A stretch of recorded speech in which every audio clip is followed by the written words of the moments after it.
د بلخ ولایت د سړکونو د تنظیم ترانسپورتي ریاست د خلکو او مسافروړونکو اتحادیو لپاره د لا زیاتو اسانتیاوو د برابرولو په موخه هره ورځ د ترانسپورتي اتحادیو لپاره نوي کاري فرصتونه او د پام وړ فعالیتونه رامنځته کوي. د بلخ ولایت د ترانسپورت ریاست یو تن مسؤل وایي د ټولنیز وضعیت د ښه والي او خلکو ته د غوره خدمتونو د وړاندې کولو لپاره کار کوي.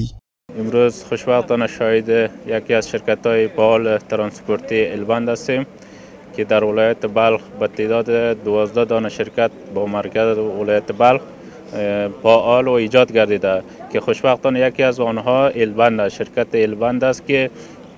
بعد از سختی‌ها و مشکلاتی که در طی مراحل تنظیم شرکت‌ها که انجام دادن خوشبختانه امروز افتتاح کردن و به مردم عرضه خدمات می‌نمایند. د البند ترانسپورتي اتحادیه تازه په بلخ ولایت کې د سړکونو د ترانسپورت ریاست په چوکاټ کې فعالیت پیل کړ. دا محترم مردم کابل مزار کابل تخار قندوز باغلان مایمناف سمنگان شبرغان سریپول و کل ولایت فعالیت دارد و نو ولایت صفات شمال.